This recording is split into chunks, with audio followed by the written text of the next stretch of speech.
Siku ya leo tutaenda kujifunza somo lenye kichwa kinachosema mkumbukeni mkewe Lutu. Naomba tusome kitabu cha Luka sura 17 na ule mstari wa 32. Anasema Ndio. Mkumbukeni mkewe Lutu. Rudia tena mtumishi wa Mungu. Mkumbukeni mkewe Lutu. Inaendelea tena. Tumeshia kwao, si ndio? Anasema mkumbukeni mkewe Lutu, full stop.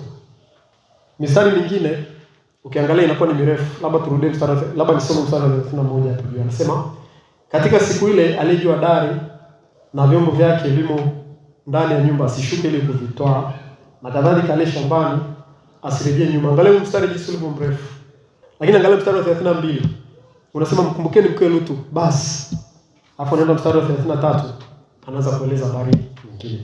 Ikiwa na maana kwamba ni kitu cha kuzingatia kuliko kawaida. Yaani huo mstari tu kutafakari, unaweza kuwa ni mstari wa siku. Kumkumbuka tu mkewe Lutu, unaweza kuwa ni mstari wa siku. Bwana Yesu asifiwe sana. Sasa kabla kwenda kuangalia habari za Lutu na mke wake na watoto wake, nataka tujifunze kitu kimoja kuhusiana na neema. Kila mmoja aliyeko hapa kapewa neema. Ukiona una uwezo wa kuja hivi, hata kama una makasoro mengi, kitendo tu cha kumtafuta Mungu na kumfikiri, hiyo ni neema. Kwa sababu kuna wengine hawana hiyo nguvu ulionayo wewe. Mimi najitafakari niko hivi. Kuna kipindi cha nyuma hii nguvu sikuwa nayo kabisa. Nilikuwa nashangaa inawezekanaje mtu kwenda kanisani. Nakumbuka tulipaga kipindi fulani. Kuna kipindi nilikuwa kidogo namfuata Mungu nikarudi nyuma. Lakini ulikuwa ulishapita kama miaka 2-3 sijaenda kanisani.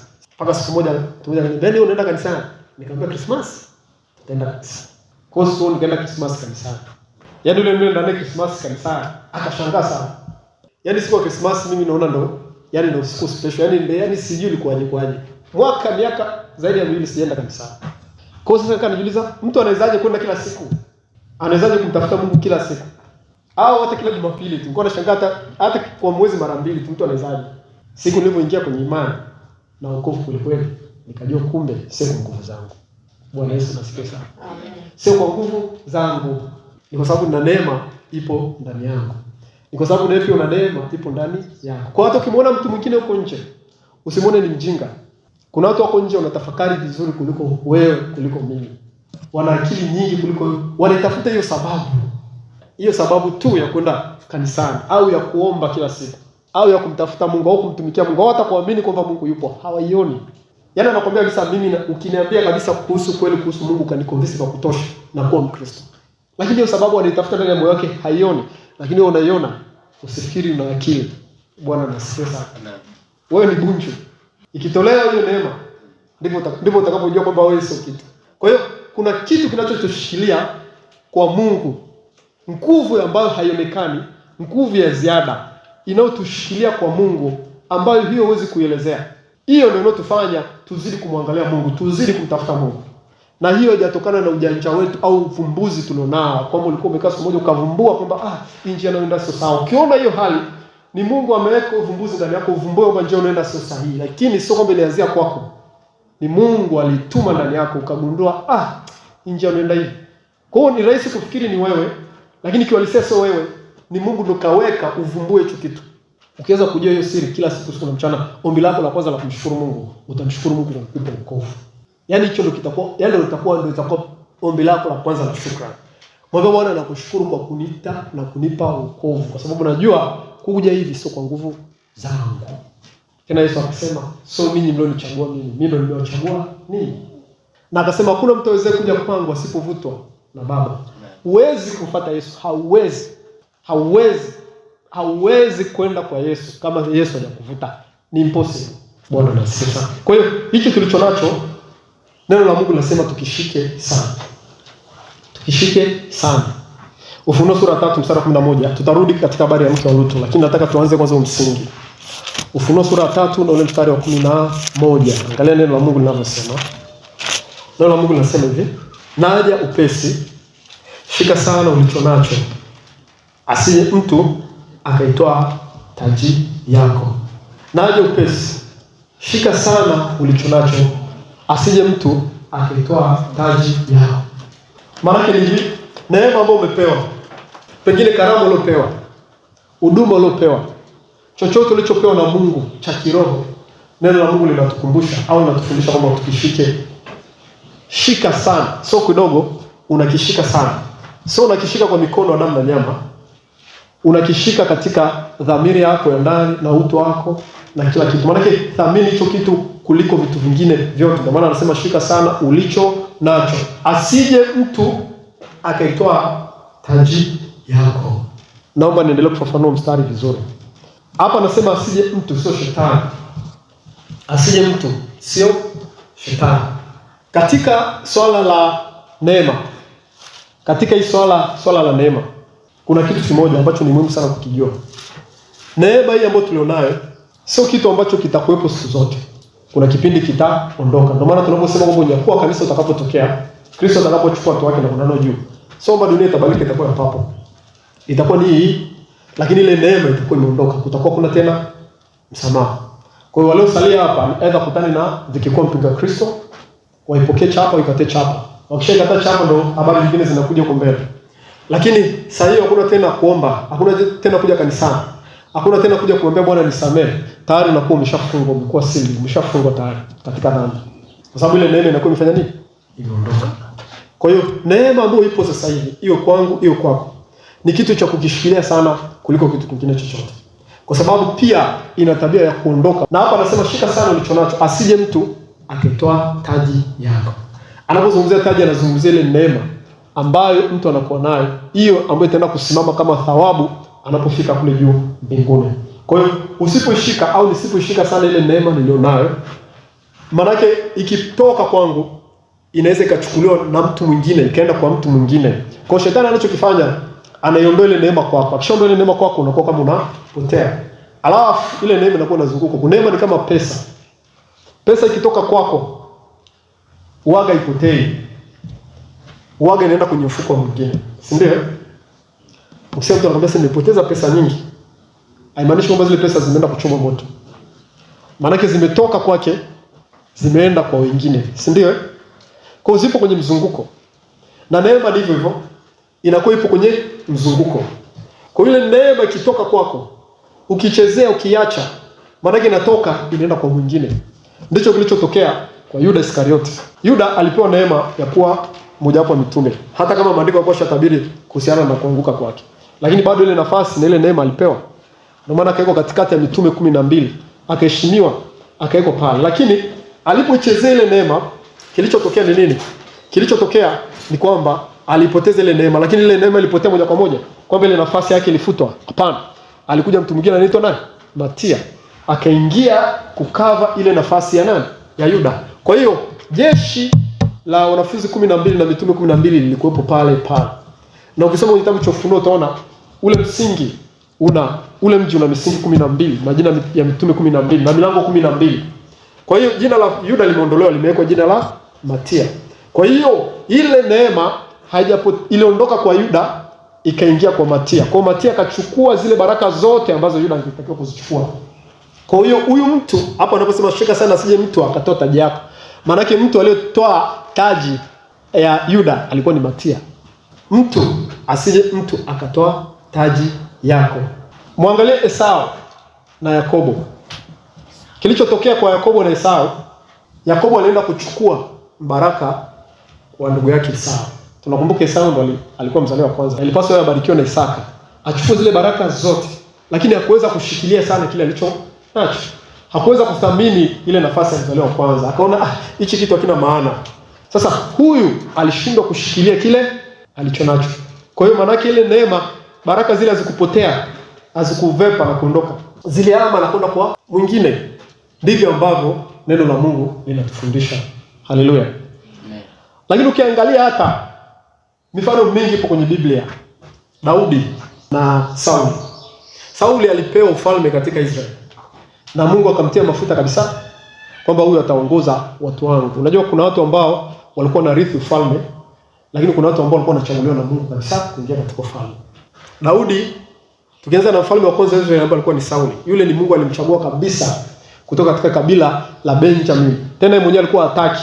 Mungu akaenda akamchukua kule akampaka mafuta mwenyewe tena kupitia nabii Samuel. Nabii Samuel alikuwa ni nabii ambaye alikuwa ni mkubwa sana kipindi hicho, na alikuwa anaogopeka sana, na alikuwa anaamini watu wote kwamba ule ni mtumishi wa Mungu. Alitiwa mafuta na Mungu mwenyewe mbingu na nchi. Akachaguliwa kutoka katika kabila za Israeli. Kabila lake likachaguliwa mpaka katika ukoo wake, mpaka familia yake akaenda akachaguliwa. Akaletwa mbele ya Israeli. Kwanza watoto walikuwa hata muamini, wakasema huyu mtu mlaini na naye anaweza akatuongoza. Biblia inasema akaanza kunena kwa ushujaa, akaja asiri, akawa shujaa. Watu wa Israeli wakamogopa. Mafuta aliyopakwa na Mungu mwenyewe. Akaendelea hivyo hivyo, lakini kuna kitu kilitokea. Akaanza kusahau. Akaanza kukiachia kile alichopewa, nafasi ya uongozi katika Israeli. Kuongoza mamilioni ya watu katika sheria, na yeye mwenyewe kushika maagizo ya Mungu. Akaanza kusahau, akaanza kumdharau Mungu. Kidogo kidogo akaonywa, lakini akai kwenye mstari. Siku moja akapokonywa kile alichokuwa nacho, kikahamishwa. Biblia inasema akapewa Daudi ambaye alikuwa kamtumwa kake, ambacho alikuwa anajua kumpigia tu filimbi. Kachunga mbuzi na kondoo kule. Kakapewa ufalme sehemu ya Sauli. Sauli alipoona kwamba mambo yameshaondoka kwake, akaanza kumuonea wivu Daudi, na ndio kisa cha Sauli kumkimbiza Daudi miaka yote kumtafuta kumuua. Kwa sababu alimuonea wivu tu. Aliona huyu nafasi yangu amechukua yeye. Hapana, haiwezekani. Kwa hiyo akapoteza kile alichokuwa nacho, lakini akikupotea na kuhama kabisa, kikawa kipo, kilihamia kwa mwingine. Na ndio Biblia inatuambia kwamba shika sana ulichonacho, asije mtu akaitoa taji yako.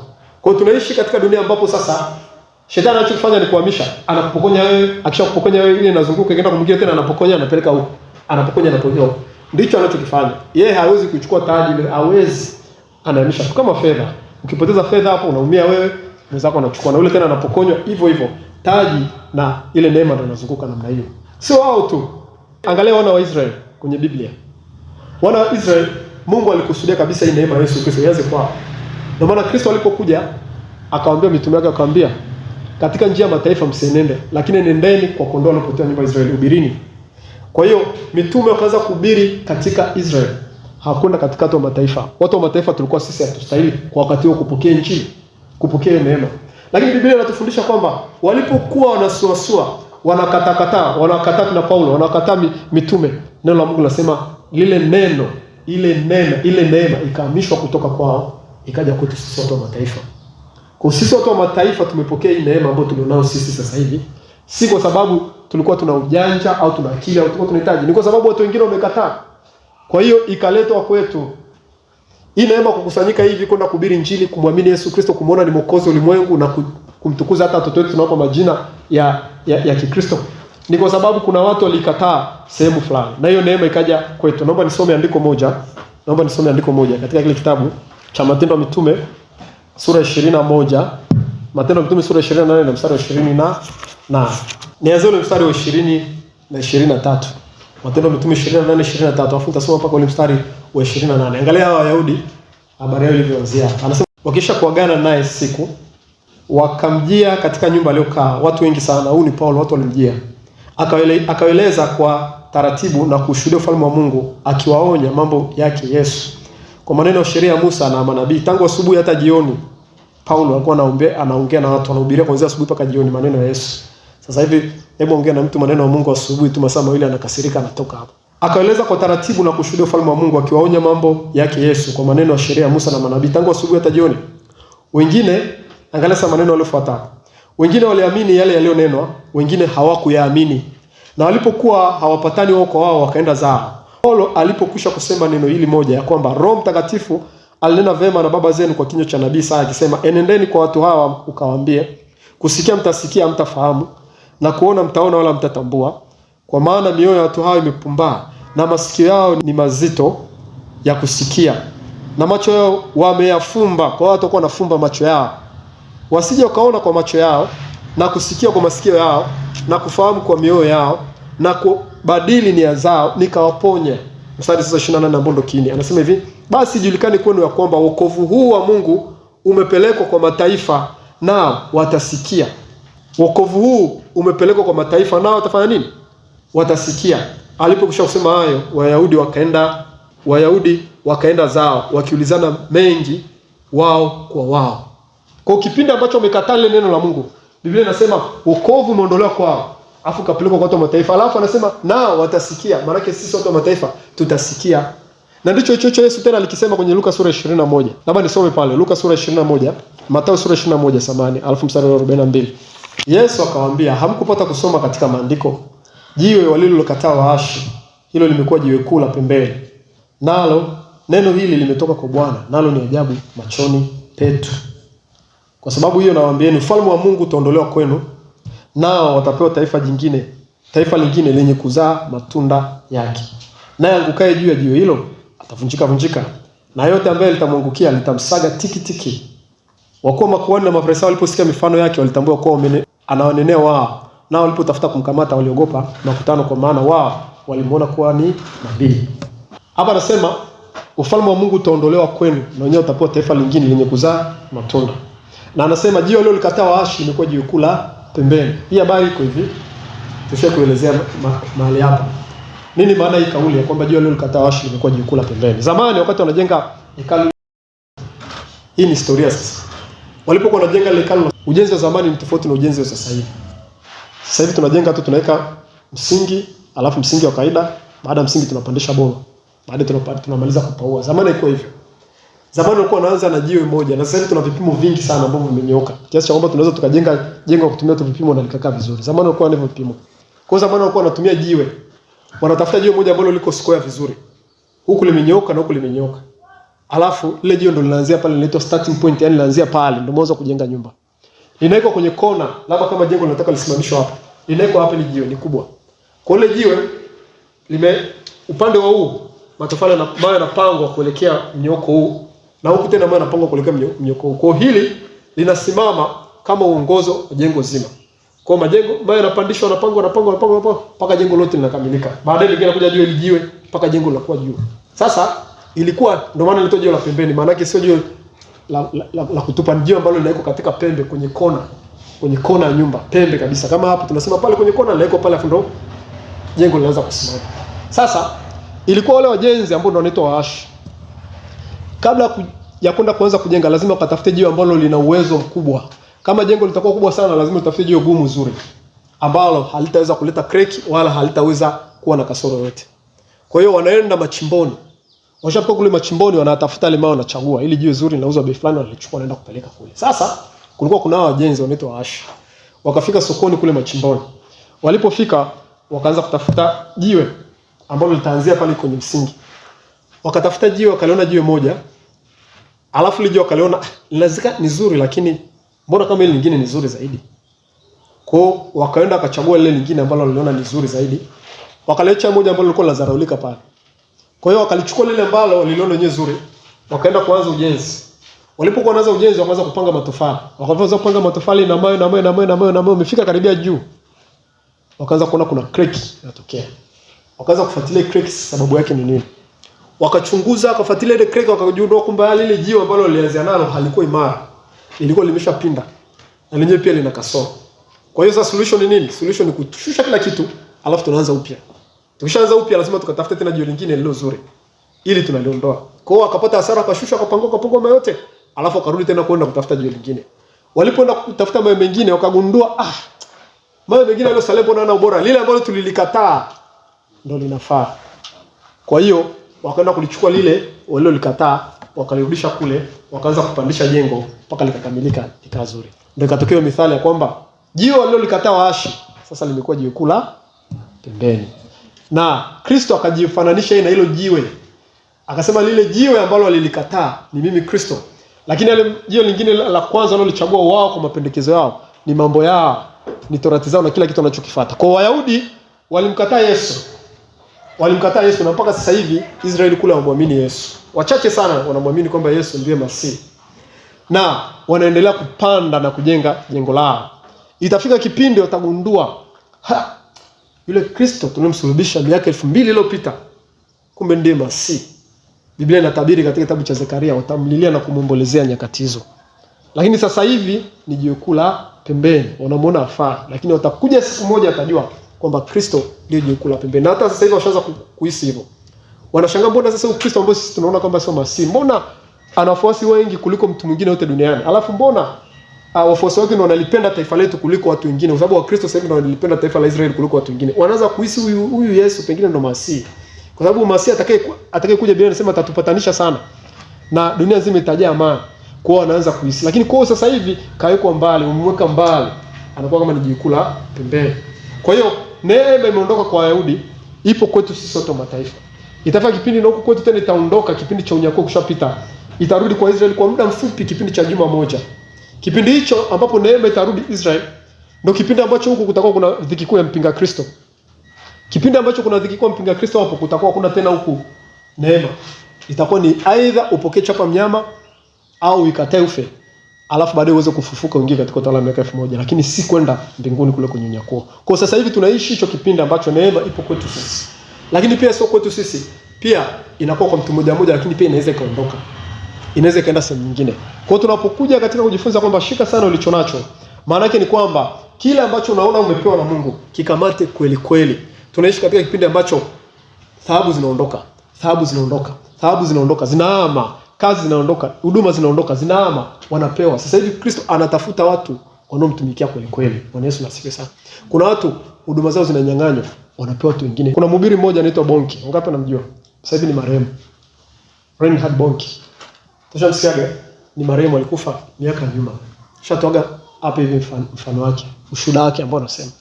Reinhard Bonki kipindi ambacho alikuwa ni mwinjilisti ambaye alihubiri sana Afrika kuliko mwinjilisti wote katika historia mpaka sasa hivi. Labda mwingine Bwana aje kunyanyua mwingine avunje rekodi ambayo huyu alikuwa nayo. Huyu mwinjilisti alikuwa ni Mjerumani. Alitumwa huko Afrika na kanisa lake la kimisheni. Tunajua makanisa mengi kama Katoliki, Anglican, Lutheran na kila kitu kuna wanatumwa missionaries, tunajua.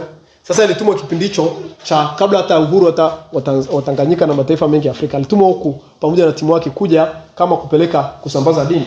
Kwa akaingizwa vizuri na sehemu ambayo kwa hataki kuja ni huko Afrika, lakini kalazimishwa tu kuja kwa sababu alikuwa anapangiwa kwamba nenda sehemu fulani. Alipofika huko na mke wake pamoja na wainjilisti wengine, wa missionary wengine, wakaanza kusambaza ile dini.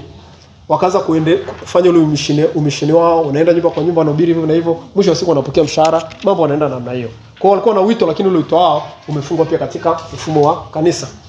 Wao kwa wanatumika, wanaendelea hivyo. Siku moja aliota ndoto. Akiwa huko alikuwa Botswana, taifa la Botswana. Aliota ndoto. Aliona katika ile ndoto damu ya Yesu inasafisha bara la Afrika kuanzia kaskazini mpaka kusini, alafu ikaanzia magharibi kwenda mashariki. Kwa hiyo ikajichora kama msalaba. Yaani aliona ramani ya Afrika imetokea, alafu akaona damu Yesu inashuka, inasafisha kutoka kaskazini mpaka kusini, alafu tena inaanzia magharibi inaenda kusini. Inatoka magharibi inaenda mashariki. Akaona hiyo ndoto. Akashtuka hiyo ndoto, hakuielewa. Ikarudi mara ya pili. Hiyo ndoto. Ikarudia mara ya tatu. Ukishaanza kuona ndoto inarudia mara ya tatu iko vile vile, zingatia sana hiyo ndoto. Sio kawaida. Lazima ina ujumbe ndani yake. Kuna kitu tu Mungu atakuwa anasema na wewe. Ikaja mara ya tatu. Vile vile inajirudia vile vile, anaona damu Yesu inashuka, inaenda vile. Roho Mtakatifu akaanza kumsemesha, akamwambia nimekuita kuhubiri injili katika Afrika. Akaanza kuanza sema sasa mimi nihubiri injili, mimi nimekuja huku kwanza kwa ajili ya mission. Ngoja kwanza nimalize hizo mission zangu afu ndo nifikiria mambo. Akanawaza hivyo, tuna mipango yake na akili zake na mikakati yake. Akanawaza hivyo. Afu akasema sasa nikianza sasa hivi nikianza kuhubiri injili nje na mpango ambao nimetumwa kuja kufanya itakuwaje? Akaota mara 4 ile ndoto. Siku moja anasema alikuwa amekaa ndani, akasikia Roho Mtakatifu anamwambia ya kwamba nafasi niliyokupa hii ni kwa sababu kuna mwingine amechezea, nimeleta kwako. Na ukikataa niitoe nipeleka kwa mwingine. Anakuambia hivyo, sikia hivyo. Anasema sifikiri tena mara 2. Akaenda akafuata mke wangu, mke wangu na kuiti hii mission ambazo nimetumwa huko. Naenda katika mission ya Roho Mtakatifu alioniongoza yeye. Kaka akamwambia sasa unataka kuondoka itakuwaje? Tumekuja huku na gharama kanisa limetusafirisha. Akasema mimi sijui. Akamwambia sasa unataka kwanza kuhubiri injili, utahubirije? Huna vifaa, huna chochote. Huku ni Afrika, unajua jinsi ulivyo, hata kupata matatizo itakuwaje? Malaria ipo, utatibiwa na nini? Alafu unataka kuondoka, unafikiri utaelekaje? Akamwambia nimeambiwa hivi ya kwamba hii neema imekuja kwangu kwa sababu kuna mtu huko kashaharibu. Kwa hiyo na mimi nikikataa inapelekwa kwa mtu mwingine. Kwa hiyo mimi sitaki kupoteza hii nafasi. Anasema akatoka pale, akaenda kaandika barua kule katika kanisa, akamwambia mimi nimequit mission ambazo nimetumwa huku, nashukuru sana. Hapo nilipotumikia kanisa mpaka kufikia hapa. Ninashukuru sana, sijapungukiwa na chochote, nimepata watu wazuri kweli. Kanisa liko na nia njema, lakini inasukumwa na Roho Mtakatifu kufanya hiki ninachotaka kwenda kukifanya. Anasema alipitia vita ambavyo hajawahi kuviona. Lakini mwisho wa siku inabidi aondoke. Akaacha ile pale. Akasema sasa niache narudi kule Ujerumani? Hapana, nataka huko Botswana. Anasema akaenda kuanza ule injilisti. Hana chochote, hana lolote. Anaambia akatoka nje, akaambia wale wa Afrika, akaambia nyie kaeni hapo chini kwenye manyasi. Tutaanza kuhubiri kama kipindi kile Yesu alivyohubiri pale. Kwa sababu kipindi wenyewe wanafanya mission walikuwa wakitegemea vitu kutoka nje, wanapewa support ya vifaa na kila kitu, wanaweka mikutano na semina. Akasema nitaanza kuhubiri hivyo hivyo. Anasema akaanza kuhubiri watu katika watu wanakaa kwenye nyasi, naye anakaa kwenye jua na Biblia yake hivi na mdomo wake hivi. Alichokuwa anashangaa, anasema baada ya kwenda tu hivyo, alikuwa anashangaa, anasema miujiza ambayo ilikuwa inafanyika sio kawaida. Alikuwa Roho Mtakatifu anatembea na yeye, ndio ikatokea revival ambayo haijawahi kutokea katika huyu mhubiri ambaye anaitwa Reinhard Bonnke. Nakumbuka sana tukiwa wadogo hapa Arusha. Wale ambao kidogo ni wana umri mkubwa. Miaka 90, miaka 96, 97, 95, tuseme 95, 97. Kilimanjaro na alikuwa anahubiri sana. Samunge hapo. Viwanja vya NMC vinaanzia pale Samunge pale. Vinaenda mpaka karibia kule. Alikuwa akija yule mwinjilisti. Mahali pale popote kunajaa watu. Na hiyo revival ilienda karibia Afrika nzima. Alikuwa anazunguka. Kwa alikuwa anatembea na huo ushuhuda. Akawa anafundisha pia, naye pia akawa anafundisha, anajaribu kusema kwamba neema sio kitu ambacho kinamgoja mtu. Neema ni kitu ambacho kinasogea. Ukishindwa kufanya kile ambacho Mungu amekupa, kazi ya Mungu isimame. Kazi ya Mungu itafanya nini? Itaendelea. Kwa anachokifanya Mungu, ile nafasi yako anampa mwingine. Ni sasa hivi mtu akiresign, mtu akiacha kazi ya urais, maana yake ofisi ya urais inakufa. Anakuja mwingine anachukua ile nafasi, kazi inaendelea. Kwa hiyo chochote ambacho Mungu amekupa au mahali popote ambapo Mungu amekuweka, fahamu ile nafasi ni ya public. Maana yake ni kwamba ni ya umma. Ukitoka wewe, anakuja mwingine anaendelea, kazi ya Mungu irudi nyuma. Inaendelea mbele. Lakini wewe utakuwa umepoteza ile neema yako. Wewe utakuwa umetolewa, lakini Mungu ataweka mwingine. Kwa hiyo popote pale ulipo, uwe ni mchungaji, uwe ni mwinjilisti, uwe sio mchungaji au sio mwinjilisti, lakini unafanya kitu chochote kwa Mungu au upo katika nafasi yote kwa Mungu, ishikilie sana hiyo nafasi.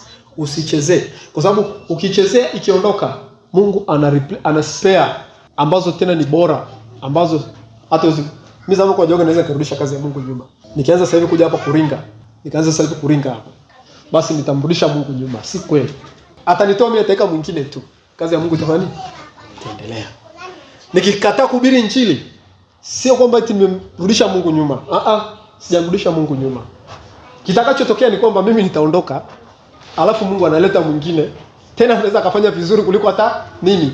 Pale pale nilipoishia, mwingine anaingia, anaendeleza. Ni sasa hivi na ofisi fulani ya waziri. Akiondoka huyu, anaachia ofisi. Anakuja mwingine, anachukua vilivyoendelea, anavirekebisha, vinaendelea mbele. Na ndivyo hivyo pia katika kazi ya Mungu. Kwa hiyo Yuda hakumrudisha Bwana Yesu nyuma, ya kwamba Bwana Yesu hawezi kwenda kutafuta mwanafunzi mwingine tena amfundishe miaka 3. No. Tayari kuna wengine walikuwa wanasubiria tu ile nafasi atoke aingie. Kwa hiyo Yuda alipoondoka, tayari kuna Matia alikuwa anatembea na Bwana miaka 3. Akachukua ile nafasi, akaendelea mbele. Petro angetoka naye ningekuwa ni hivyo hivyo. Andrea naye angesema Bwana tena Kristo kuna kipindi akamwambia na nyewe wote mnataka kuondoka kwa sababu watakuwa washaanza kuondoka. Wale mitume wakamwambia Bwana tuondoke tuende kwa nani? Kwako kuna maneno ya uzima. Bwana anapesika sana. Kwa hiyo kuna umuhimu sana kushikilia kile ulicho nacho. Kuna umuhimu sana kushikilia ile neema ulionayo. Unaweza kusoma neno angalau hata kwa siku mara 2. Shikilia sana ile neema. Usiache. Bwana Yesu asifiwe sana. Unajua kwamba Mungu kakupendelea sana mpaka umepata neema ya wewe kupata kujua kwamba umuhimu wa kusoma neno au umuhimu wa kuomba. Mungu kakupendelea sana.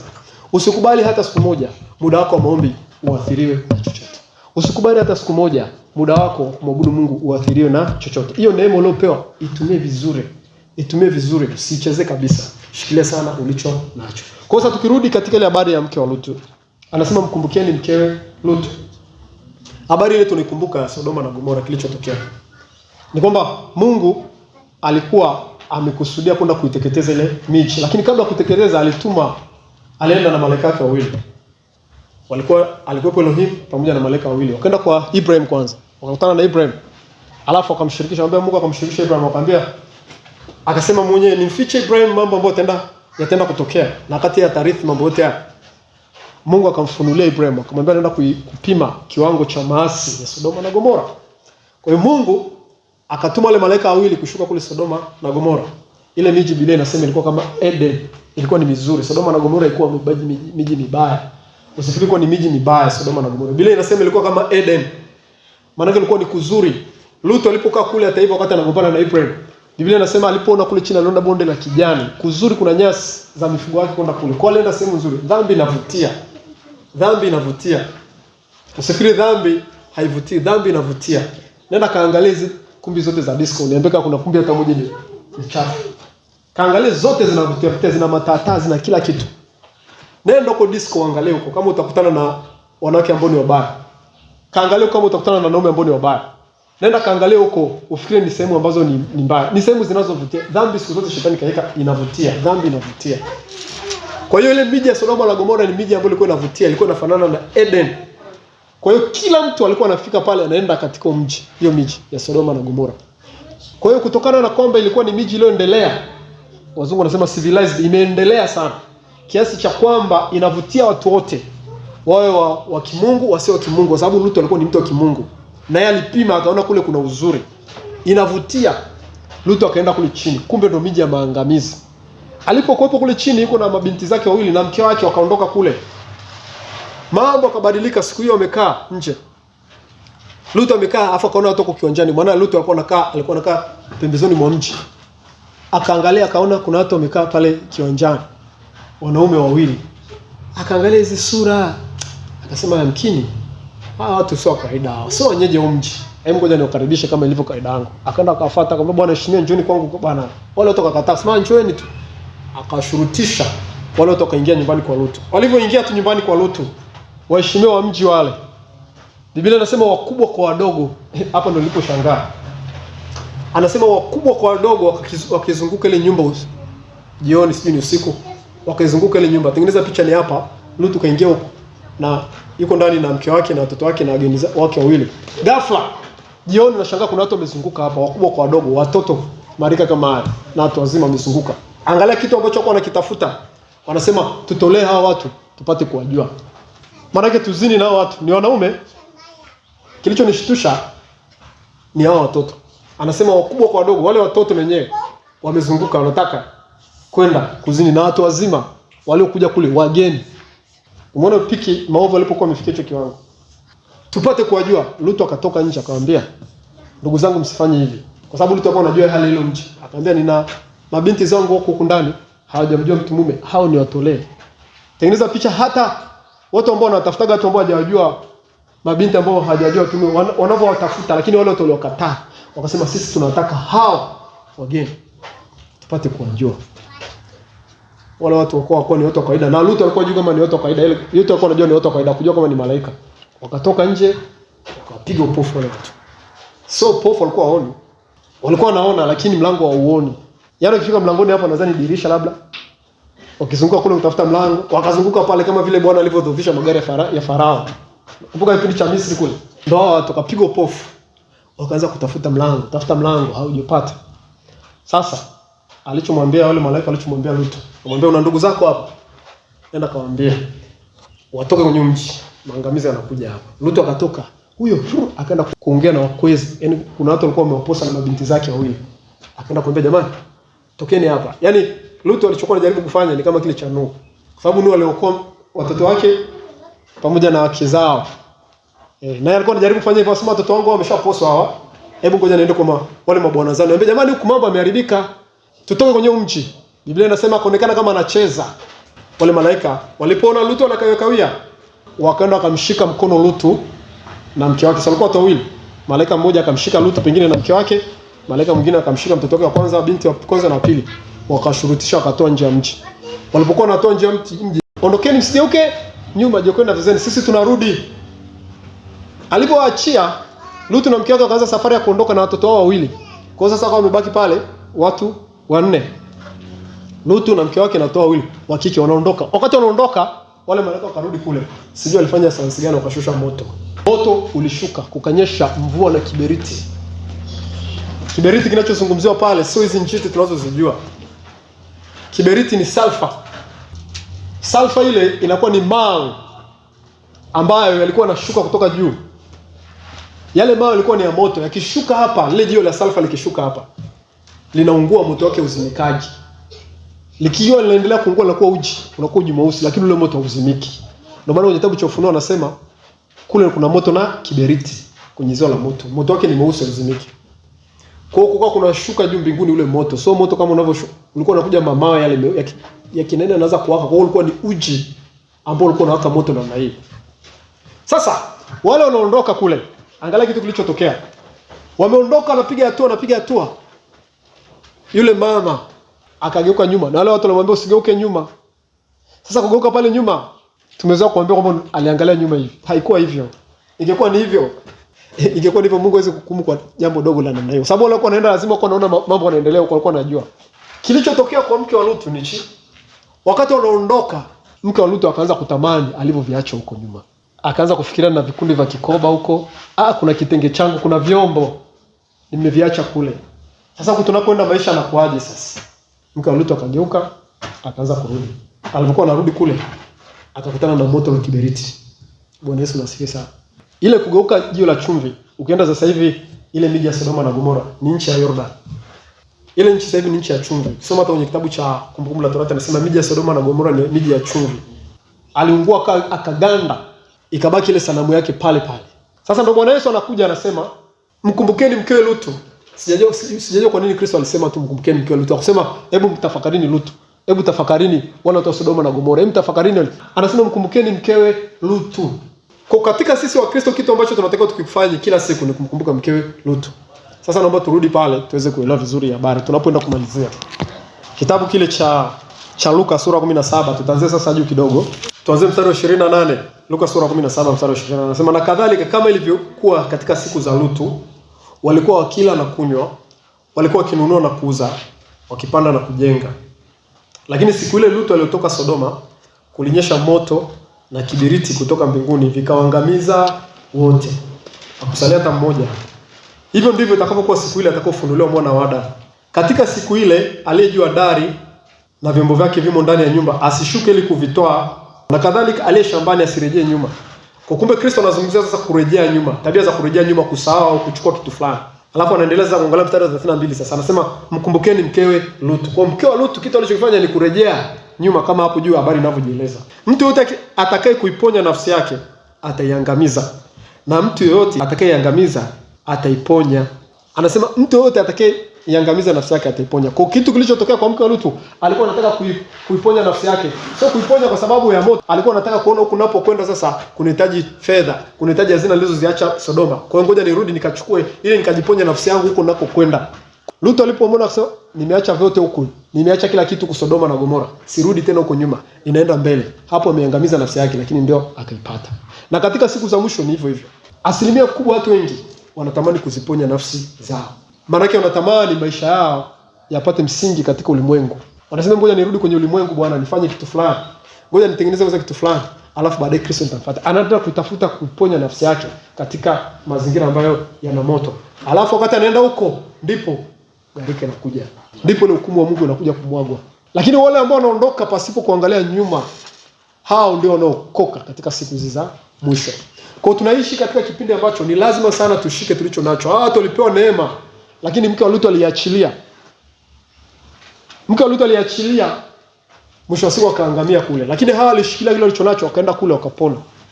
Kwa sasa hivi katika dunia tunaoishi, ndugu zangu, ni lazima tushikilie tulivyo navyo, lakini si wakati kuviangalia vitu vya dunia ambavyo vinaharibika. Dunia tunaoishi sasa hivi imeshatamkiwa hukumu. Saa yoyote mambo yanaharibika. Saa yoyote. Tena Bwana Yesu alisema mahali wanaposema kuna amani, neno la Mungu linasema hapo ndipo uharibifu unapokuja kwa ghafla. Wakati ambapo wanasema kuna amani, ndipo uharibifu unapokuja kwa ghafla. Kwani corona silikuja kwa ghafla? Hakuna mtu alitazamia kwamba siku moja watu watapigwa loko. Hakuna mtu alitegemea kwamba siku moja eti mataifa makubwa yatakuwa lipoani yenyewe kwenyewe, yatakuwa corona inaua mpaka viongozi. Hakuna mtu alitegemea hivyo. Sasa hiyo ni ugonjwa tu. Lakini neno la Mungu pia linashasema kwamba itakuja hukumu ya siku za mwisho. Parapanda itakapolia, hiyo ni leo au kesho au sasa hivi.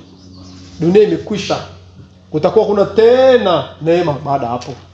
Ulikuwa wewe ni engineer, engineer wako umeexpire. Ulikuwa ni mchungaji, uchungaji wako umesha expire. Ulikuwa wewe ni rais, urais wako umeexpire. Ulikuwa ni milionea, milionea yako imeexpire.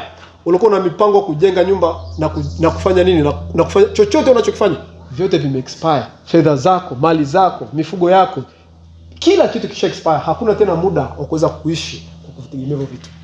Kwa tukifika katika point ni muhimu sana kujua na kuhakiki maisha yetu jinsi yanavyoenenda. Ni muhimu sana kukataa kurudi nyuma kwa kumkumbuka kila siku mkewe Lutu, kwa sababu mkewe Lutu alijaribu kujiokoa nafsi yake akaiangamiza. Kwa hiyo usiokoe nafsi yako kwenye ulevi, usiende kuikoa nafsi yako kwenye dunia. Usiende kuokoa nafsi yako kwenye mambo mabaya. Afadhali uipoteze huko ili uweze kuiokoa ili siku ya mwisho. Bwana Yesu asifiwe sana. Lakini mwisho pia kuna kitu kinachoitwa kifo. Tunaweza kweli sasa hivi tusikae Kristo ajaja leo, lakini je, kifo nacho kinakuja ghafla. Kitakukuta katika hali gani? Kitakukuta katika hali ya kujiokoa nafsi yako au kuipoteza. Kama kikukuta katika hali ya kujiokoa nafsi yako katika mambo ya kidunia, maana yake kule unaendelea katika ziwa la moto, kwa sababu Bwana Yesu alisema msimogope anayeua tu mwili, baada hapo asifanye chochote. Lakini mwogopeni yule anayeweza kuua mwili alafu akahukumu roho katika ziwa la moto. Kwa maana yake kuna hukumu inaendelea baada ya maisha.